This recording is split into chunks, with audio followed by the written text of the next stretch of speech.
हजरत मोहम्मद ने आजीवन कभी भी सच्चे अल्लाह की इबादत नहीं की। वो जिसे अपना अल्लाह समझ रहे थे भाई, वो शैतान था, शैतान। और आज का पूरा मुसलमान समाज, वो चाहे जो भी इबादत कर रहा है, वो शैतान की ही इबादत कर रहा है। खुद अपनी धार्मिक पुस्तकों के विपरीत इबादत कर रहा है। ये सारी बातें तुम मुसलमान भाइयों की पुस्तकों से, कुरान शरीफ, कुरान मजीद, तौरेत, जबूर, इंजिल, इन्हीं से सतगुरु रामपाल जी परमेश्वर जी खोल खोल के दिखा रहे हैं। तुम्हारी पुस्तकों में लिखा हुआ है कि वो शैतान था या अल्लाह था। हजरत मोहम्मद ने अल्लाह की इबादत की या शैतान की इबादत की? और सच्चे अल्लाह की इबादत कौन बताएगा?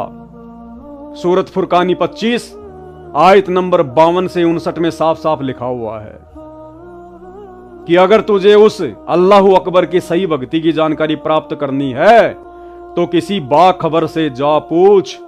बाखबर यानी तत्वदर्शी संत, भगवान का जानने वाला। और भाई आज तुम्हारा सौभाग्य है मुसलमानों, अगर समझ जाओ तो आज स्वयं वो अल्लाह अकबर जो स्वयं ही बाखबर बन के आया हुआ है, तत्वदर्शी संत बन के आया हुआ है। गीता जी अध्याय 4 श्लोक 34 में जिसको तत्वदर्शी संत कहा गया है, और सूरत फुरकान 25 आयत नंबर 52 से 59 में जिसको बाखबर कहा गया है, जिसको इल्म वाला कहा गया है, जानने वाला कहा गया है, वो स्वयं सतगुरु रामपाल जी परमेश्वर जी हैं। और यही अल्लाह है और यही दुनिया के अंतिम पैगंबर हैं। हजरत मोहम्मद अंतिम पैगंबर नहीं थे। संत रामपाल जी परमेश्वर दुनिया के अंतिम पैगंबर हैं। पैगंबर यानी जो पैगाम लेके आता है अल्लाह का, तो ये स्वयं ही अल्लाह है, अपने आप को छुपाते हुए एक पैगंबर के रूप में आए हुए हैं, एक रसूल के रूप में आए हुए हैं, एक अवतार के रूप में आए हुए हैं। ये स्वयं ही अल्लाह है। तो विनती है, हाथ जोड़ के प्रार्थना है, मैंने अपनी तरफ से कुछ नहीं कहा है। शब्दा शब्द तुम्हारे ही धर्म की पुस्तकों में जो लिखा हुआ है, ये पुस्तक जो मैंने अभी आपको दिखाई, जीवनी हजरत मोहम्मद, इस पुस्तक में आप मुसलमान भाइयों के द्वारा हजरत मोहम्मद के जीवन चरित्र के विषय में जो लिखा हुआ है, मैंने आपको शब्दा शब्द बताया है। अब आगे आपकी मर्जी है। सच्चाई थोड़ी सी कड़वी जरूर होती है। जैसे किसी को बुखार हो जाता है तो बुखार को ठीक करने के लिए जो दवाई खाई जाती है वो कड़वी होती है। जो मन मार के आंख बंद करके खा लेता है उसका बुखार ठीक हो जाता है, वो स्वस्थ हो जाता है। और जो उसको कड़वी समझ के नहीं खाएगा भाई, फिर वो दुर्गति से मरता है। तो ये सच्चाई है, कड़वी है, तुम्हारे धर्म की पुस्तकों में लिखी हुई है। अरे आप किसी हॉस्पिटल में जाओ, क्यों जाओ? क्योंकि आपको कोई रोग है भयंकर, और उस हॉस्पिटल में जाके आपने देखा कि मेरे जैसा एक रोगी और पड़ा है बेड पर, और काफी समय से पड़ा हुआ है, 2 साल से 5 साल से, और वो कह रहा है कि ओहो भगवान, मर गया, मैं तो मर गया, 3 साल हो गई, कोई लाभ नहीं मिल रहा, कोई फायदा नहीं है। अरे डॉक्टर साहब, कम से कम मेरी मौत तो ढंग से दे दे मेरे को। अब कोई मूर्ख आदमी होगा जो उस हॉस्पिटल में जाके एडमिट होगा, क्योंकि वही सेम रोग, सेम डॉक्टर, और वो डॉक्टर जब उसका रोग नहीं काट पा रहा तो तेरा कहां से कटेगा भैया?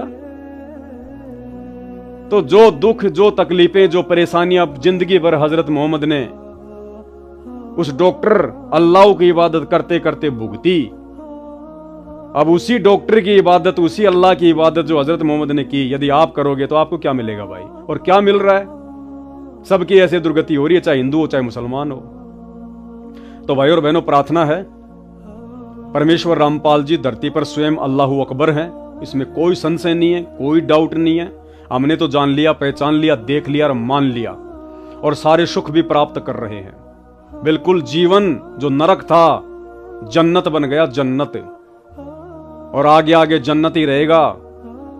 आप लोगों से प्रार्थना है, ये मजहब, ये जातियां, ये किसी अल्लाह ने नहीं बनाई, आप और हमारे जैसे मूर्खों ने बना दी। जैसे आपने शुरू में पढ़ा कि मक्का मदीना में उस काबा में जो मूर्तियां थी वो कहां से आई? कोई अल्लाह ने थोड़ी भेजी थी। उस व्यक्ति ने जो रास्ते रास्ते जा रहा था, उसने देखा कि मूर्तियां हैं, उसने मूर्तियां खरीद ली, वो काबा में रख दी, जिसकी दुनिया चक्कर काट रही है। ये मनमुखी साधना है, मनमुखी पूजा है। आप लोग अपना समय और पैसा ही बर्बाद कर रहे हो वहां जाकर, कुछ नहीं मिलने वाला। अभी मौका है, संभल जाओ, सुधर जाओ।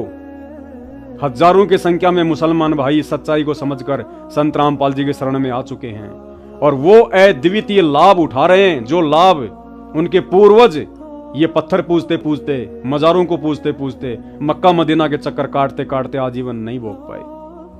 आज वो थोड़े से समय में, साल 2 साल में सारे सुख भोग रहे हैं। तो यूट्यूब पर जाकर सर्च कर लेना, मुसलमान धर्म वर्सेज संत रामपाल जी, जाकिर नाइक वर्सेज संत रामपाल जी। तुम्हारे धर्म की पुस्तकों से, तुम्हारे धर्मगुरुओं के साथ में संत रामपाल जी की डिबेट है। दूध का दूध, पानी का पानी किया हुआ है। और अगर बात समझ में आ जाए तो थोड़ा थोड़ा समय निकालना शुरू करो। आधा घंटा, 1 घंटा यूट्यूब पर, मोबाइल सबके हाथ में, उनके सत्संग सुनना शुरू करो। अगर अच्छी आत्मा होंगी तो समझ में आ जाएंगी, अन्यथा भाई वही दुर्गति होनी है जो मोहम्मद जी की हुई। तो आज के वीडियो में केवल इतना ही। बंदी छोड़ सतगुरु रामपाल जी परमेश्वर जी की जय हो।